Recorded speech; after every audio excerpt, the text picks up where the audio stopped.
E aí, galera, o Ceará fez o seu penúltimo treinamento antes de enfrentar a equipe do Ferroviário nesta quinta-feira.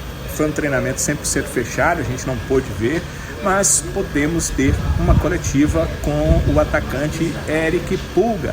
E ele falou dos consertos que a equipe pretende fazer no time para esse segundo jogo. Lembra do primeiro jogo? O Ceará marca 1-0, em seguida entrega a bola, um erro de saída, um não. Faz 2-1, outro erro quando o Ceará tinha a posse da bola, o Ferroviário empata 2-2. Teve que no final do jogo fazer aquele gol, né, que o Barceló marcou, chute do Lourenço, que já tinha marcado o primeiro gol, aliás, o segundo gol, o primeiro gol tinha sido do Eric Pulga, o Lourenço chuta, volta, o Barceló faz o 3-2 para poder vencer aquela partida. Então, tudo isso poderia ter sido um placar maior, mais elástico, poderia ter virado um placar maior, mais elástico, ou poderia ter sido menos complicado se o Ceará tivesse tomado algumas providências, ou errado menos, ou entregue menos a bola para o Ferroviário no terço final de ataque da equipe adversária, da equipe Coral. E o Pulga afirma que realmente isso foi pensado, foi avaliado, o jogo é muito importante contra o Ferroviário e eles vão tentar minimizar os erros. A gente trabalha muito, né, todos os dias, né, para melhorar cada dia, né, cara. E nosso time, desde a chegada do Mancini, nosso time é muito vertical, né. Se você vê nos jogos, a gente é muito rápido, né, sai muito pelos lados, é muito vertical, né. E isso é muito bom pra gente, né, cara. Tá muito adaptado com isso e às vezes a gente quer muito já fazendo automático isso, né? Mas às vezes também tem que entender o jogo, né? Ficar com um pouco com a bola, uma posse, até pra gente que é atacante dar uma respirada, né? E sobre o jogo, vai ser um jogo muito difícil, como eu falei, né, cara? A equipe do Ferroviário, mais uma vez, eu vou exaltar que é uma equipe muito qualificada, mas a gente tá preparado, né? A gente tá preparado e encarar esse jogo aí como uma final.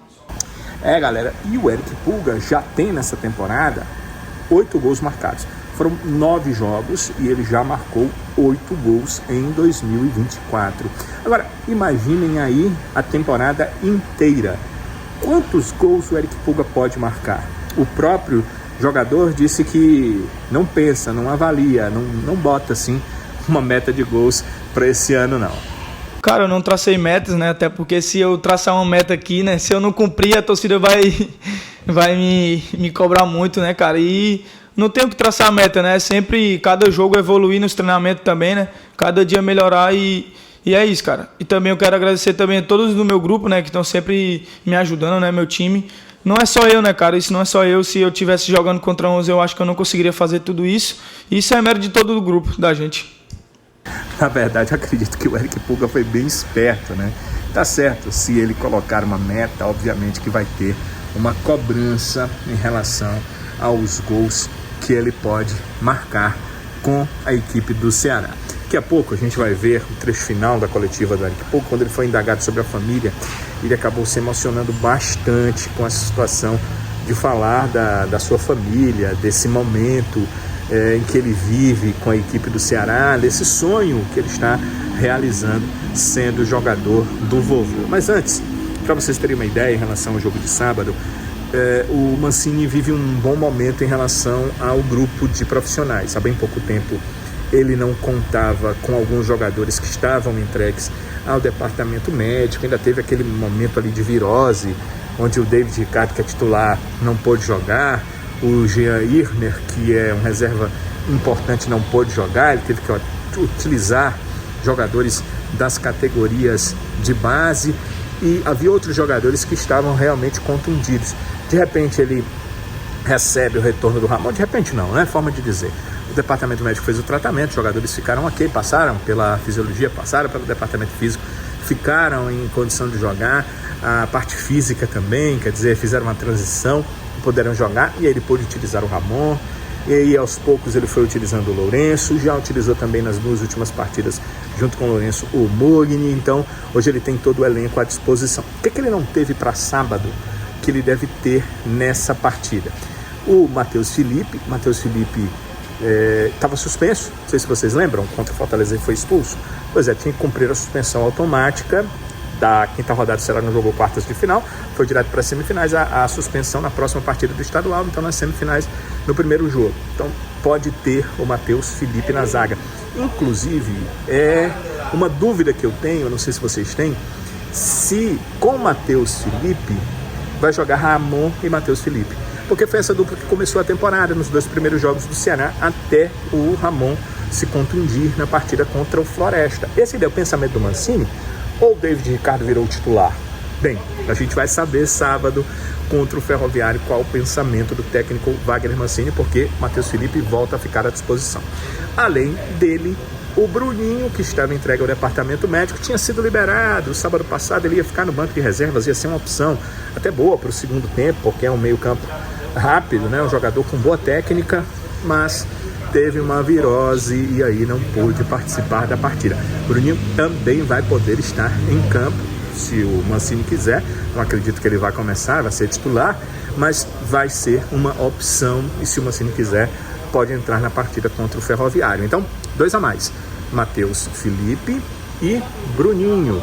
Esses 2 atletas já à disposição do técnico Wagner Mancini para essa partida. Nessa sexta, o Mancini vai encerrar aí os preparativos para o jogo.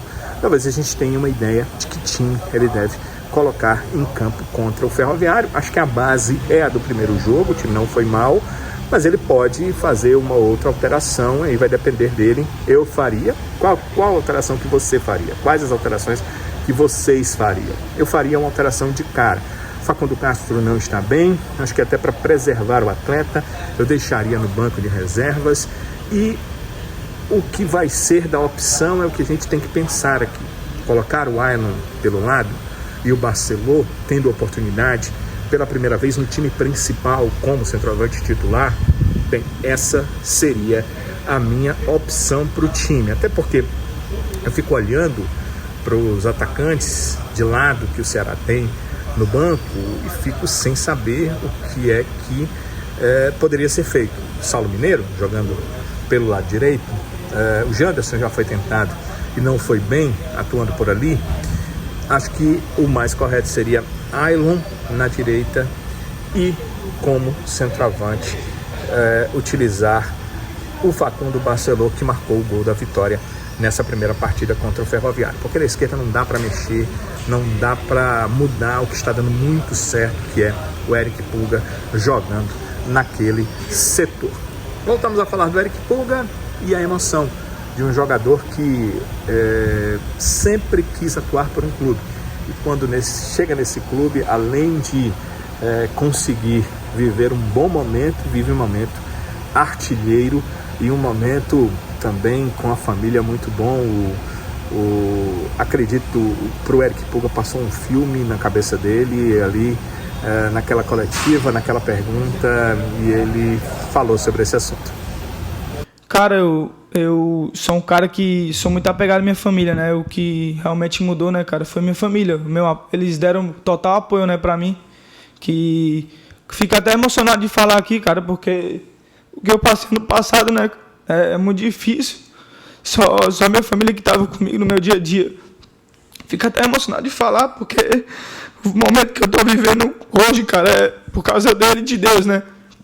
Primeiramente de Deus, segundo eles, né? E que tava comigo no meu dia a dia, a principal era minha esposa, né? Minha esposa que falava pra mim não desistir, que, não vou mentir, cara, ano passado teve hora que pensei, cara, em desistir, porque eu não tava conseguindo, né?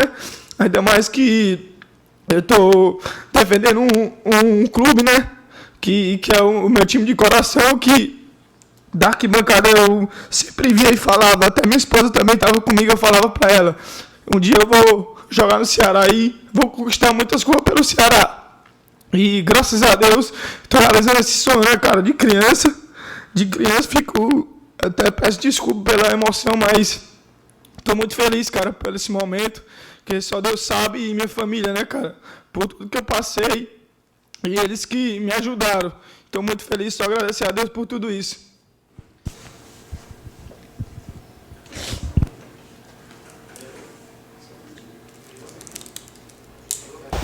Pois é, galera, é sempre uma emoção, né? Você lembrar daquilo que você queria e o objetivo alcançado. Eu mesmo era um garoto que ficava ouvindo repórteres que cobriam o Ceará e imaginava, um dia eu vou fazer a cobertura do Ceará. E hoje estamos aqui fazendo essa cobertura. Poderia ser melhor? Acho que sim, acho que eu poderia ser um repórter melhor, mas eu faço o meu melhor, faço o melhor possível, tento fazer o melhor possível e fico feliz em poder cobrir o clube que eu sempre determinei que ia cobrir, na profissão que eu sempre determinei que ia fazer e tentando fazer da melhor forma possível. Então, entendo um pouco dessas lágrimas, desse choro e do filme que passou na cabeça do Eric Puga. Espero que, assim como eu, que faço essa cobertura há quase 30 anos, o Eric também tenha possibilidade de defender e de honrar e de ajudar o seu time do coração por muito, muito tempo. Galera, por favor, o seu like é muito bem-vindo e inscrever-se no canal, acho que você deve fazer, não é obrigação, cada um faz o que quer, mas se puder, se tiver à vontade, inscreva-se por favor no canal, ative o sininho, notificações para você e a gente fica por aqui, voltando em outros vídeos, não esquecendo que nesse sábado, 4h40 da tarde, tem Ceará e Ferroviário no Castelão. Tem sempre depois do jogo o nosso vídeo com gols da partida e conversando sobre esse Ceará e Ferroviário. Um dos dois vai ser finalista do Campeonato Cearense 2024. Valeu, até lá!